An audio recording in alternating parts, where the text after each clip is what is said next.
Hey, what's up guys and welcome back to Anime King. And today I'm gonna be giving you part 9 of What If Naruto Was Broken by the People That He Loved. Remember to get this one to 100 like as usual, share this to all of your friends in your social media platform, and also guys, go ahead and check out the brand new episode of What If Naruto Was an Alien Hybrid on this channel, and enjoy that guys. And over in Anime King 2, I post a brand new episode of What If Naruto Was a One-of-a-Kind Prodigy, so go ahead and enjoy that guys. And also, I also post a brand new episode of What If Naruto is a Perfect Experiment over in Anime King 3, so go ahead and check out that and enjoy. And yeah, remember if you're new to go ahead and click that or subscribe button and become part of the Anime King family. And thank you for all of your help and support, and yeah, without further ado, what do you say we start this new episode? Start the intro.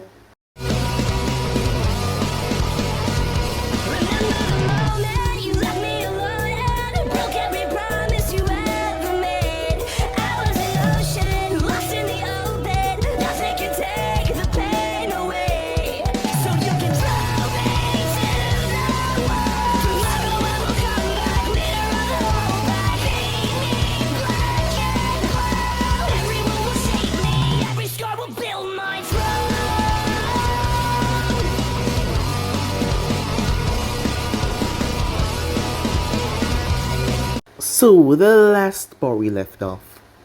As the person in charge of the gang was none other than Kenpachi, as he was also thrown into this world as well. After all, the Soul Reapers had scattered, and their time was not until a few thousand years far in the future. As Kenpachi was in charge, and he was here, along with Yajiru, as her and Nell got along really well. The girls got jealous of each other when they saw each other dressing up, so they all got dressed as well. As they came back, all of them looking stunning. As Kenpachi told Naruto that he was a really lucky man, as things just seemed to play out in his favor, as Naruto couldn't take his eyes off of them. As there was also two more Soul Reapers that came with Kenpachi, as Naruto and Kenpachi was gonna have their battle tomorrow. As the festivities went on, Yujita was looking sad. As Naruto walked her to her tent, she just wasn't used to this spotlight like this. All these festivities and all that, she wasn't used to it. As Naruto calmed her down and walked with her, that seemed to make her a whole lot happier. When he got back, Nell, Yashu, and Hinata was asleep. It seems that the two girls tired Hinata out, as Naruto went to get some rest. The trip was still going for everyone else. Ino and Sasuke, Sakura and Kiba and Kurenai and Kakashi. As they were getting closer and closer, it was finally the day as Naruto stood in front of Kenpachi. As both men started to fight, they started out easy. Things were escalating the more they go on. As they clashed, their violent attacks turned chaotic. The place was being ripped apart and torn apart as Kenpachi enjoyed the battle. He ended up ripping off his eye patch as he released so much power as Naruto saw the golden skull. The two men went at it like a machine, destroying everything around them, as a final explosion reduced everything to dust. The instincts of the others had kicked in, as they had to fight back, but Hinata threw herself over the girls, using her rotation to protect herself, but the onslaught of the power really damaged her, as she was knocked out cold, blood running down her face. As Naruto told Kenpachi to heal, but the man was not done yet, as Yachiru told him to give up as she didn't want to see him die. As Naruto went over and ended the match within seconds, showing that he still had enough power to put Kenpachi down. Along with Kakashi, they had sensed a massive outburst of chakra, as he had a feeling that Naruto was behind this. With that, the groups moved off, getting closer and closer to their destination. So yeah guys, it was basically that's what I thought you guys can switch across the play check for yourself, so this will be this new episode. It was late in the evening after the intense battle, as Naruto was about to enter the tent where Hinata was resting, but Yujito stopped him. Naruto-sama, I mean Naruto, she said. I want to apologize for my cowardness earlier today. I truly didn't mean to abandon the children, she said. You have to understand, during the last 7 years of imprisonment by the Akatsuki, I've learned to only take care of myself, because no one else was going to. When the explosion happened, it was a act of self-preservation, but that is still no excuse. I just want you to know it was not a conscious thought on my part. I'm truly sorry, she said. As she turned to leave, as Naruto grabbed her hand, Yujito-chan, he said, I don't blame you for your actions today.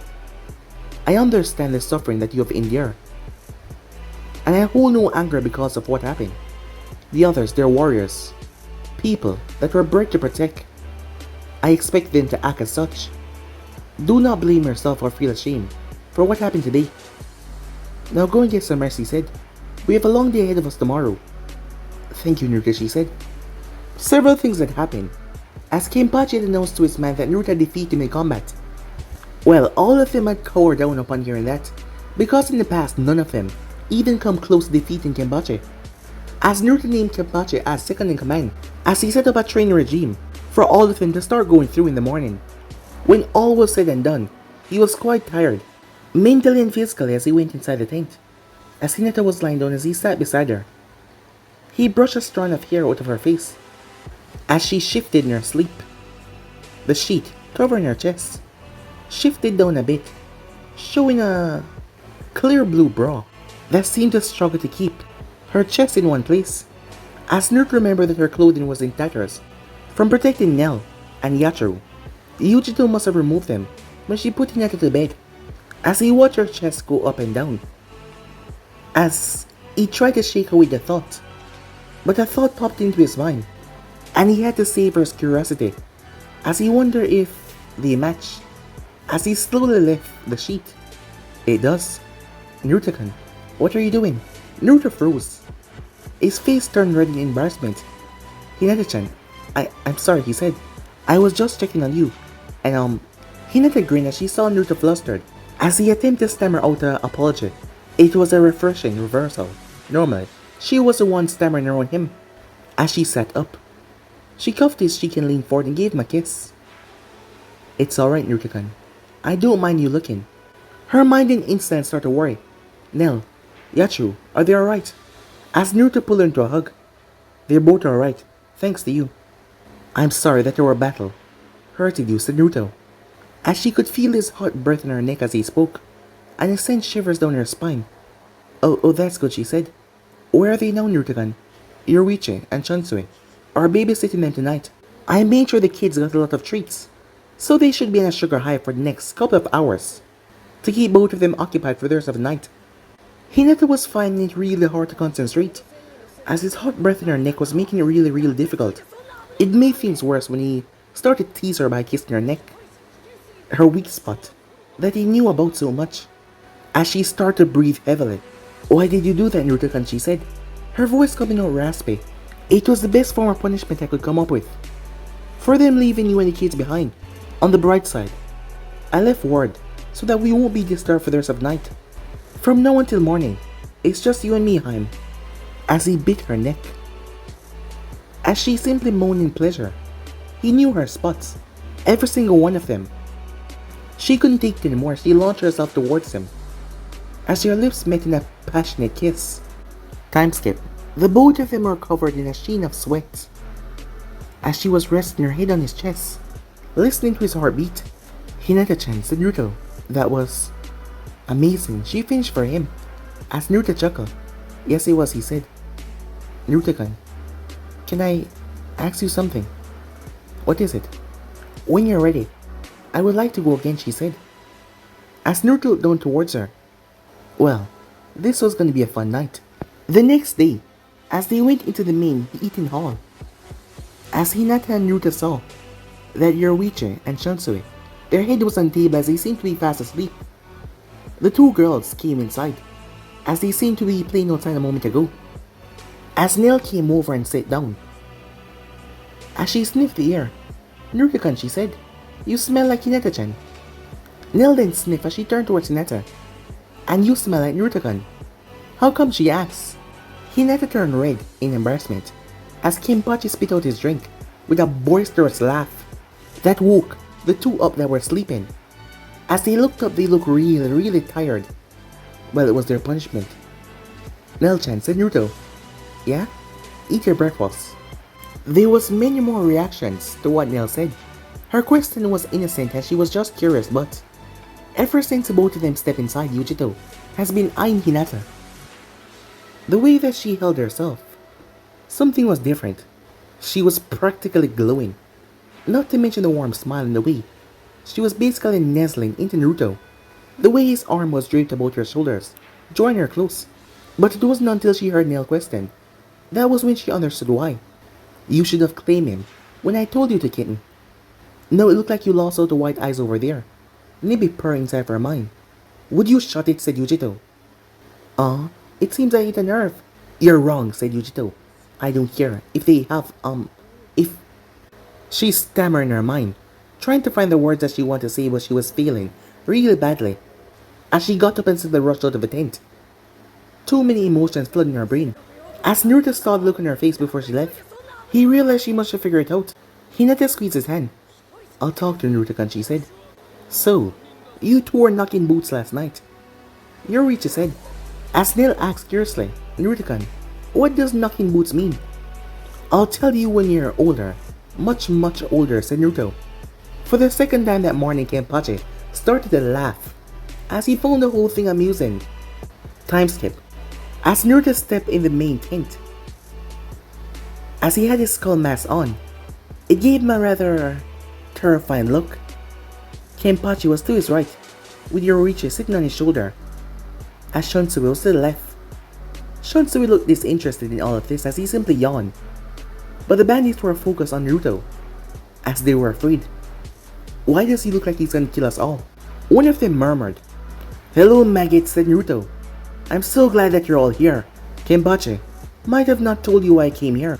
They seemed to be refusing to answer, or they were just afraid to speak. Anyone interested, he said. I promise, it won't be boring.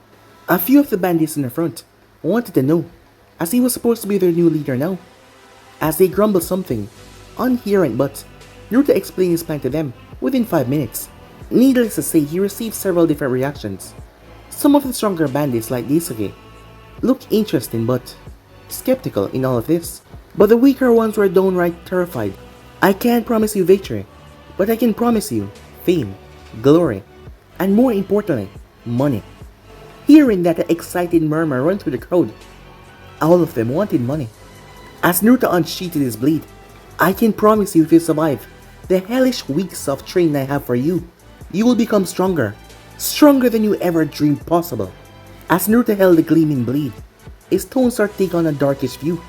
I promise you, this will be the battle of the century. No matter how many years have gone, it will not be forgotten. And the wealth you obtain should you survive will allow you to relive the memory of the triumphant battle while living comfortably for the rest of your life. However, he said, they were so caught up in his speech as everyone, all of their eyes were glued upon him. If any of you have doubts, if any of you wish to leave, now is the time to do so. Because, passing this time, there will be no exceptions. No deserters, no cowardness in my ranks. Anyone that falls below these standards will die. So if you wish to leave, I suggest you leave right now. As Kenpachi's menacing glare froze all of them, one of the men managed to build up his courage as he started to move, as he was followed by a friend. The man kept on looking behind to see if he was gonna die for deserting. He just couldn't handle it, he was afraid. Alright then, anyone else, said Naruto. But no one else moved, as he thought about the wealth and what that could do for them. Alright now, it's over, said Naruto. If I catch any of you trying to jump ship, you would die. Plain and simple. There will be no last chance of grief or anything, just plain death. As several of them gulp, he's pretty scary. He reminds me of you, Kenny. Yachiro says she swung her legs. Alright, said Naruto. Your training begins now. Let's move out. As the remaining Crimson Blades move, as they got following their new leader. Time skip. Snappy at her decks was looking at the mountain of paperwork that was in front of her at the moment, but she had no desire to work on it, none at all. As she gazed towards the clock, she still had a few hours to go before the sunset brought up another miserable day. And with the passing of another day, It only reminded her that the time limit that she granted Sasuke had long since passed. Yes, it has. Snazzy had gotten no word from Kakashi or Sasuke, and that meant the both of them were going out there to kill him. What made the situation unbearable was that she was the one who had to give the order. She was snapped from her thoughts though, as she heard arguing outside of her office. A moment later the doors were pushed open as two clan heads stepped inside. Hayashi, Hyuga, and Tatsumi Inazaka. Snazzy wiped away the tears that were starting to gather as she slammed both hands on her decks. What is the meaning of this, she said. Forgive this intrusion, Hokage-sama, but I, and this old Hyuga fool, have an urgent matter to discuss with you. Hayashi snarled at her insult. Watch your mouth, you disgraceful filth. As before Tatsumi could say anything, Snazzy spoke up. Enough! Both of you, she shouted. Unless you got something that requires my attention, the two of you can take your little fight out of my office. I do apologize, Hokage-sama, but we do have a matter that involves your attention. I formally request that the marriage between my daughter and her husband Kiba be null and void. This piqued Snazzy's curiosity as she sat back down. It was Hayashi that pushed for this marriage 3 years ago, but now he wanted it dissolved like it never happened. As she wanted to know what caused this change. Exactly, upon what grounds do you want this marriage to be voided, Hayashi, she asked. Quite simple, Hokage-sama. The Inazaka whelp marriage has failed to produce any heirs, and the Inazaka clan has been quite obstinate in their defiance of all the proposal that the Hyuga clan has put forward within the Konoha Council. There it is, thought Snazzy to herself. He thought that with the marriage, that Kiba and his clan would fall in line, giving them power over another clan. You stupid old fool, Snazzy thought. Did you really think that Tatsumi was gonna back down just because of the marriage? To think he ruined his daughter's happiness just because he wanted to push his power within the village? Wicked, cruel, heartless bastard. She hoped that Kami had a place in hell for him when he died, for him to suffer for all of his transgressions so far. She then turned her attention towards Tatsumi. Tatsumi, what are your thoughts on this matter? I have no objections of nullifying the marriage between my son and that Hyuga harlot. She has caused him nothing but headache by running away and chasing after that loathsome Uzumaki brat. The office became rather cold as the both of them focused on Snazzy, who was gritting her teeth.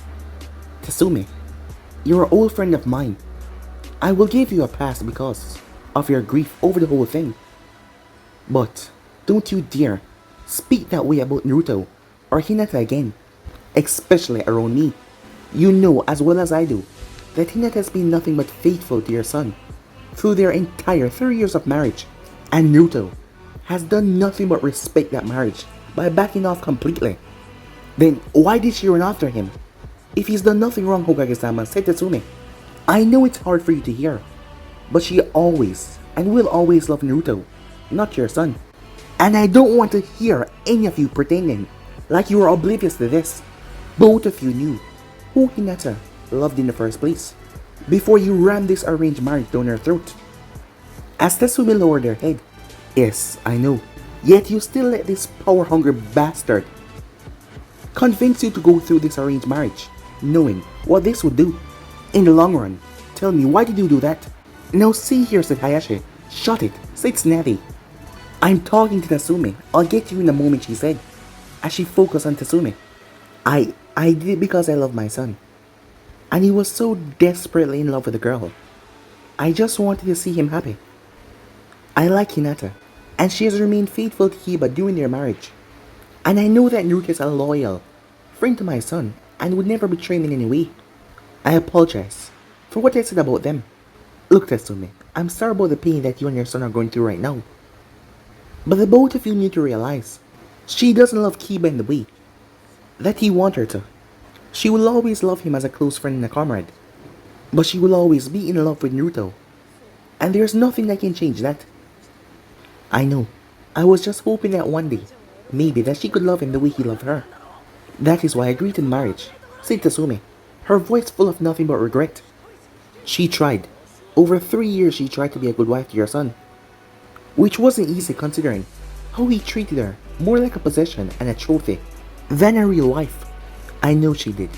And I know that my son could have been a better husband about the way he treated her.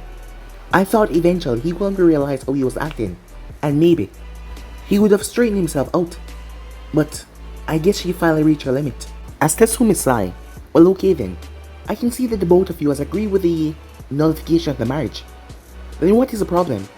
Well, the problem is, this asshole wants us to pay compensation for the nullification of the marriage. Tetsumi spat with anger as she glared at Hayashi.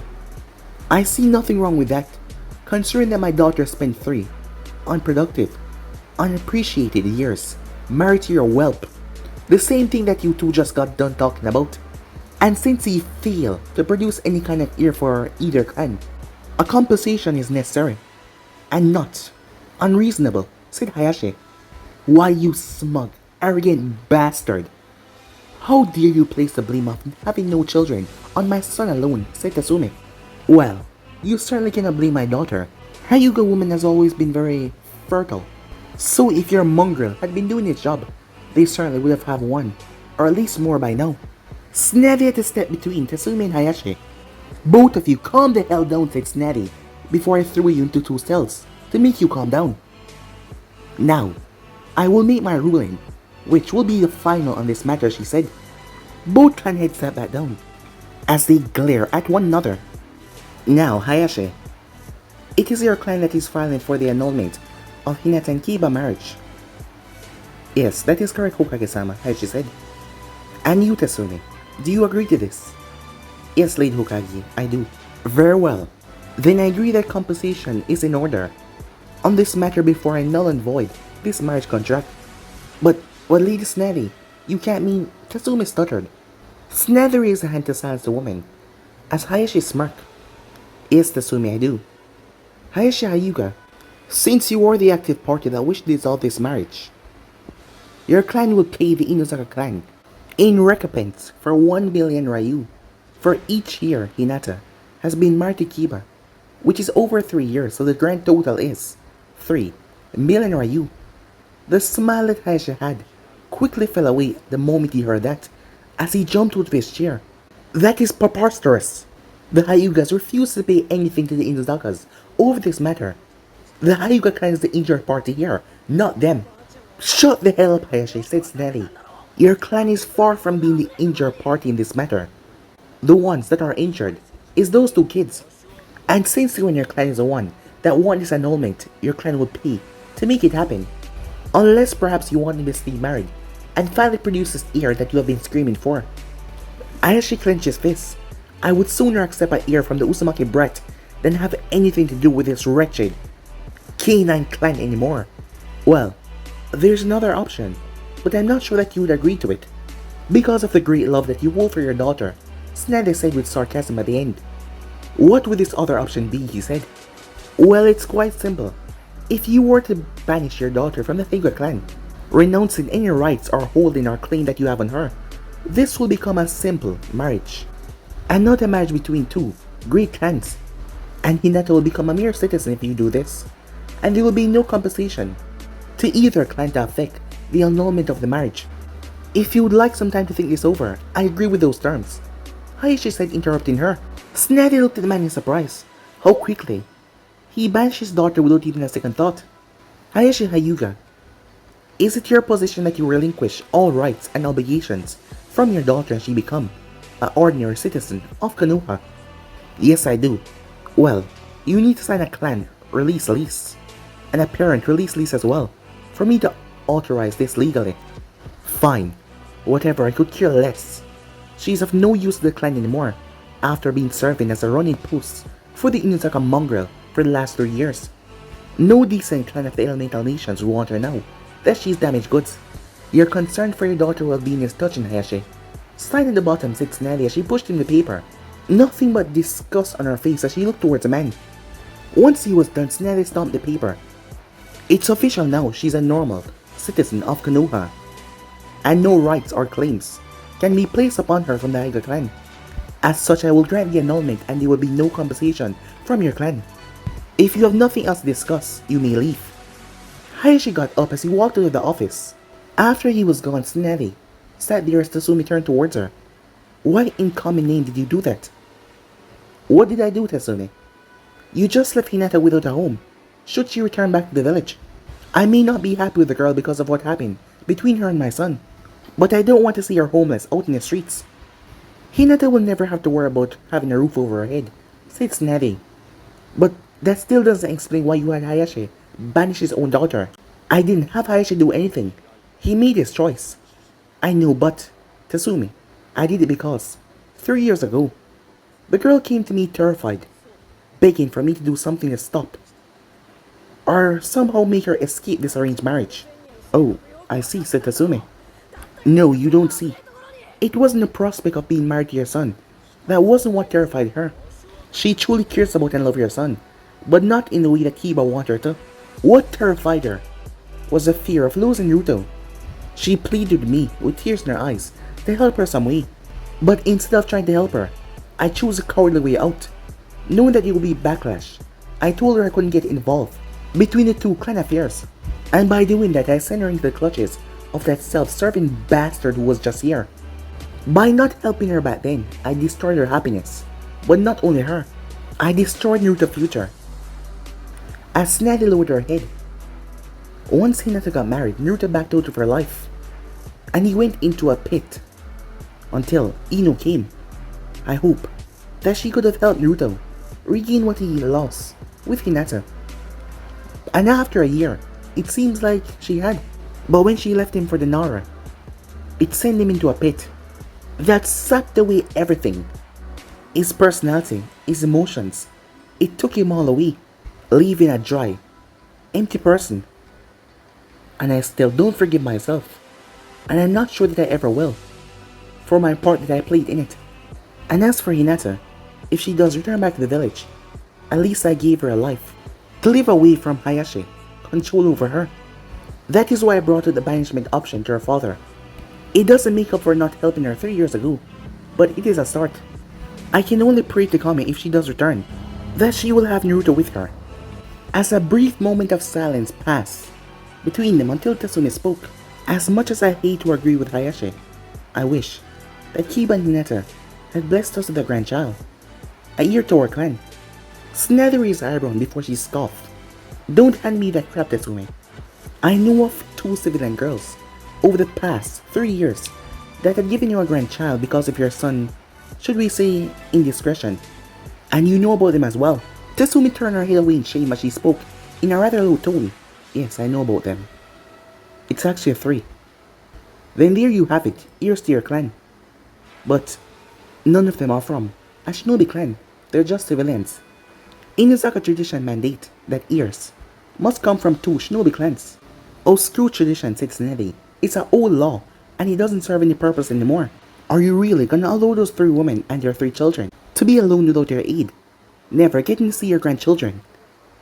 As Tatsumi sat there in silence for a few seconds, as she seemed to think about this a lot, she picked herself up. Thank you, late Tsunade, she said. I've learned a great many things today, and you've given me a lot to think about. Meanwhile, as Hinata made her way towards Yujito's tent, Hinata wasn't sure what she was going to say to her new friend, but she knew she had to say something. As she stopped, Yujito-chan, may I come in and speak with you? I really don't feel like talking to anyone right now. Her voice was a bit choked, as Hinata heard it quite well. But Hinata refused to take no for answer, as she pushed her way inside. I really think we should talk about me and Naruto-kun, and try to explain, she said, as she sat across from Yujito. What about him? Yujito spat bitterly. There is nothing to explain. I should have guessed that he would have been with you. You were his first true love. I was a fool to think that he might care about me, after he learned what I've been through at the hands of the Akatsuki. Compared to a princess like you, I'm nothing but trash. A loud slap echoed through the tent. Yujito blinked as she raised a hand, touching her cheek that was red. Look, I know you're hurt right now, but that gives you no right to speak such lies about him. If he says that he cares about you, you should know very well that he does. Hinata took several breaths as she calmed herself down. I'm sorry for striking you. Your words just upset me a lot. Yujito sighed. I deserve that. I guess I just reacted negatively to what I saw this morning. Even though it shouldn't have, it caught me by surprise. I mean, you and I had talked, and you said that you wouldn't mind sharing him with someone if you truly love that person as well. I just thought that you had scrapped the idea completely and taken him for yourself. And I was betrayed. I would never do that to you. What happened last night was not planned, either by me or Naruto-kun. It was just a spur of the moment thing. Can I ask you a question? Yujito nodded. Last time you refused. Do you love Naruto? As Yujito sighed, she hoped that she wasn't asked that question, as she didn't know the truth herself. I don't know. I think I do, but I'm not sure what it means anymore. I know I feel a sense of kinship with him being a fellow Jinchuriki, and when I'm around him I feel safe and protected. But what is that? Love or gratitude? I'm just so confused. I know there is something there, but I'm not sure if it is love. Have you told him how you feel? I did. He did give me hope when I told him. He told me to give him some time. He believed he can grow to love me, as he does for you as well. Hinata smiled. Then you have nothing to worry about. Just give him some time.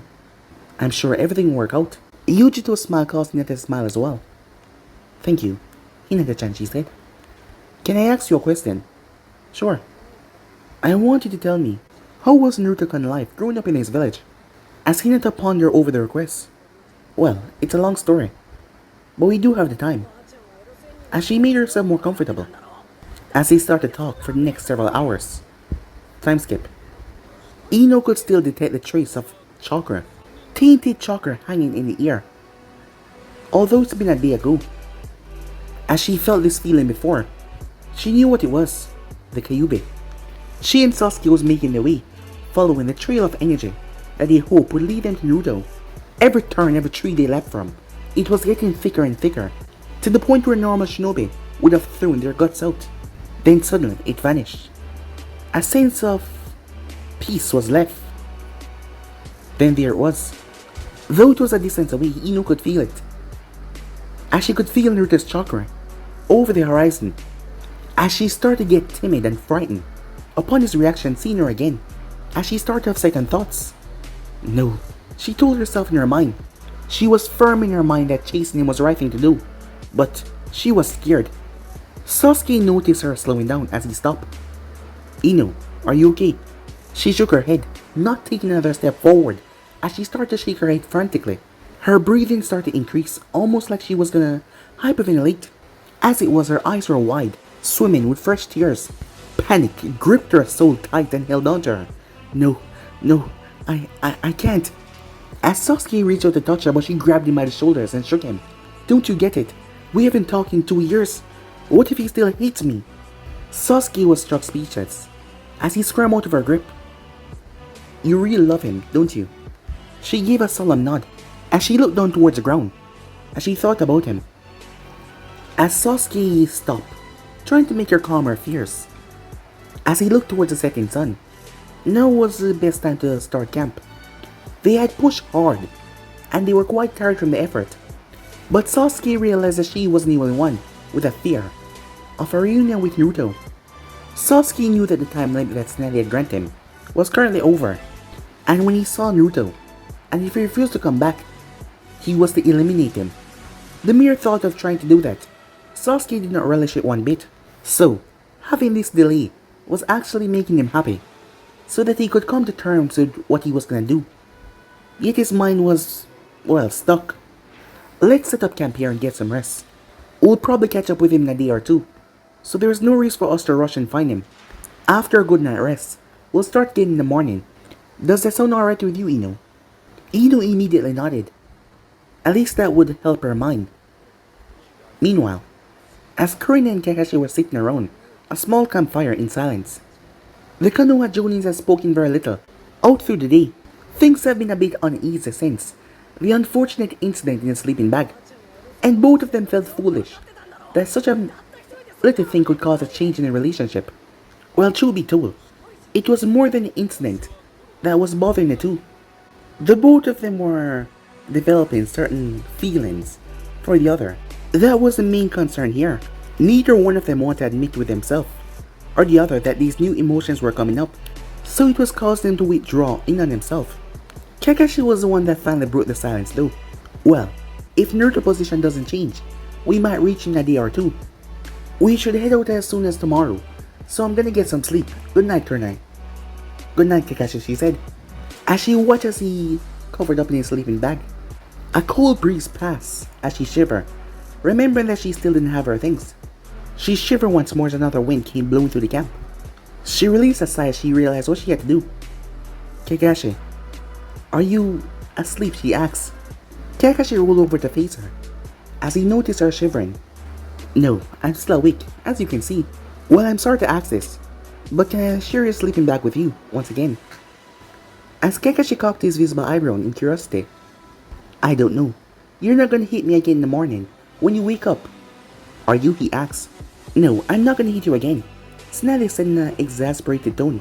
Are you sure that you won't hit me, even if that happened again? Said Kakashi, as he took a glance downwards. Her face turned red. Luckily it was dark, as a memory of what happened entered her mind. No, I promise I won't hit you, even if that does happen again. Kakashi took a moment to consider the situation, as Kurenai shivered under the cold wind, as he zipped open the sleeping bag. As she crawled in rather quickly, he wrapped his arm around her to warm her up. As she got comfortable, she looked up to his face and sternly said, Now you remember, no fun. No funny stuff. Yeah, I got it, he said, as the both of them fell asleep under the dying campfire. The next morning, things escalated, as Kakashi found his arm wrapped around Kurenai's waist. The both of them were snuggled so close up against each other, they were cuddling. It seems like in their dreaming state, their minds showed them what they were truly feeling. Kurenai reached up as she pulled down his mask, her hand moving sloppily. She was semi-conscious as Kakashi leaned forward and their lips intertwined. Hands groping, touching, squeezing, as their eyes then finally snapped open fully to realize what they were doing. Kurenai quickly pulled herself out of the tent. Kurenai, wait, But she was already gone. Kakashi cursed himself as he pulled himself up. Damn it, Kakashi, what's the matter with you? He had promised that he wouldn't do anything. The relationship was already changing because of what happened. And now. But wasn't he dreaming? He wondered himself. And was he really developing feelings for her? But judging by the look on her face, seemed she was not feeling the same way at all. He had to go and apologize, quickly. But Kurenai had ran away. When she finally came to a stop, she sat down on a piece of log. As she attempted to catch her breath, many thoughts ran through her mind. What the hell has gotten into you, Kurenai? Kami, what have I done, she thought. How could you have done that to Kakashi? I thought I was just having a dream. How could this happen? Am I starting to develop feelings for that one-eyed pervert? I think I might be. His arms wrapped around me, and that... She shook her head. What was she thinking? It seems like she couldn't control her damn self. As her mind went into overdrive thinking about this morning, but she slapped herself. Kami, I need to cool off, she thought. Things were tense right now. She did not believe that Kakashi would come after her.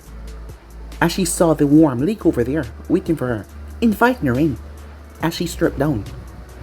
As she entered the lake. As she dived under the water, cooling herself down. At that very moment, as luck would have it, Kakashi came through the foliage. As he stood by the lake, he looked around as he couldn't see her anywhere. As he moved towards the edge of the lake, her clothing was in front of a log, but he was behind it so he could not see it. It was at that moment Kurenai came bursting out of the water. In completely nothing, as the day she was born naked. As she flipped her hair back, she blinked in complete shock. As Kakashi stood there, the sight was too much. It was just too much. As the man fainted, for a moment she forgot her embarrassment as she rushed over, not caring about the state that she was in as she checked on him. She had spent enough time with Hinata to realize that he just fainted. She then quickly rushed for her clothing. She was so embarrassed as it came back full force. A part in her mind was very angry that he was peeping on her and that he saw everything, but a small part having him faint upon seeing her, just like what Hinata used to do for Naruto. It was kind of sweet. Meanwhile, with Naruto, what's troubling you? Sunshine asked as she came up to Naruto, seeing look on his face. Haven't you realized it, said Naruto. After the training, tell me what you've noticed. Well, they have the potential, but their combat skills are lacking greatly. If they were to encounter an enemy with true experience and training, they would all lose. They can become an efficient force with time, but you say that we don't have that amount of time. But right now, if you were to lead them against the Akatsuki, they would lose miserably. I agree with you, and that is what is troubling me. We won't have the time to train these men properly before we're forced to face the Akatsuki in the spring country. They know I'm coming, so they wait a bit longer, but they will not wait forever. So all of them will be just led to their deaths if we decide to go up against them soon. They may be bandits and they were only in this for the money, but they had chosen to side with him same way, knowing that they could die. And Naruto won't give them a fighting chance, as he didn't want to just lead them all to their deaths. I think I might have a solution to this, said Sunshine. Well, I'm all ears, said Naruto. You're witchy. How can that troublesome woman help, said Naruto. She knew of a place, a separate realm, actually, where the flow of time is rather different. She once trained a student of hers that go by the name as Ichigo, who was able to remarkably increase his power and skill in just 3 days. Yoichi, Kenpachi, and I could take the man in this realm and train them so that they will be effective by the time we're ready to go up against the Akatsuki. How long would we need in this other realm to accomplish this? 2 weeks. 2 weeks, huh? Said Naruto, as he thought to himself, and what is the time difference there? 2 weeks of training here would equal to about 6 months in that realm. As Naruto was surprised upon hearing that, but this was a dilemma that would work it out quickly. Good, said Naruto. He also needs to achieve Bankai, just to make sure as well. Talk to Yoichi and make whatever preparations you need. Sunshine nodded as he made his way off to find her.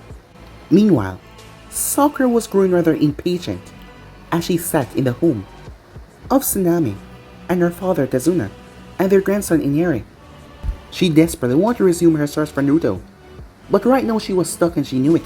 Sakura and Kiba arrived here a few days ago to follow up and lead about Naruto. Unfortunately, their journey had proved costly to Orochimaru. The previous night before their arrival, a rather poisonous snake had sneaked into their camp. Orochimaru had attacked the serpent before it could attack them, but he had received some bites from the snake. Sakura used her medical knowledge to save his life, but he wasn't back to full strength. They needed some veterinarian assistant, and besides their help for Orochimaru, they both realized their dreadful lack of money to restock their supplies, as none of them thought that it would take this long. Kiba had sent word back to his mother, but until they get the money, they were stuck without food and shelter. Fortunately for them, Sakura was helped by Tazuna and Kiba in, well, being with her, as Team 7 was the one to free this village after all, and Sakura is a part of Team 7. Tsunami gave Sakura the cup of tea. As Sakura thanked her, Tsunami eyed the pink-haired girl. Naruto had been rather tight-lipped when he was here. Only her father knew the reason why Naruto showed up, but he refused to tell any of them. He also made the entire village promise to not indulge in information that Naruto has been here. Tsunami wanted some answers, and who better to get them from than Sakura, but she had to be rather subtle about it. So, it's been so long since I've seen you last. What's been going on in your life?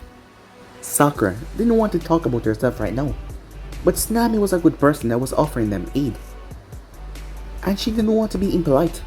There's not much to say really. I've just been living the life of a shinobi. I suppose the highlight of my life is that I became an apprentice of the legendary Sanin Tsunade, current Hokage for a village. Tsunade-sama of Konoha. My, that's very impressive, said Tatsumi. But what else had been happening? Well, I got engaged. As Sakura made a mistake, it just slipped out, as she wished she could take back what she just said. Engaged? That's wonderful, Sakura. I always knew that you and Naruto would end up together. I remember how he doted on you the first time I met you two. To be honest, despite your disagreements back then, I thought the both of you made the cutest couple. Sakura's face became crestfallen as she heard that coming from Tsunami. No, it was Naruto-kun that I got engaged to. Naruto and I were together for a long time, but I broke up with him to be with Sasuke-kun, she said. Oh, the Uchiha. I will admit, I like him as well, but I didn't like him as much as Naruto. But still, congratulations. I'm sure that you and him will be very happy together. No, we won't, said Soccer. We both ended things a while ago. Oh, I'm so sorry. I didn't mean to bring up any bad memories for you. No, it's alright.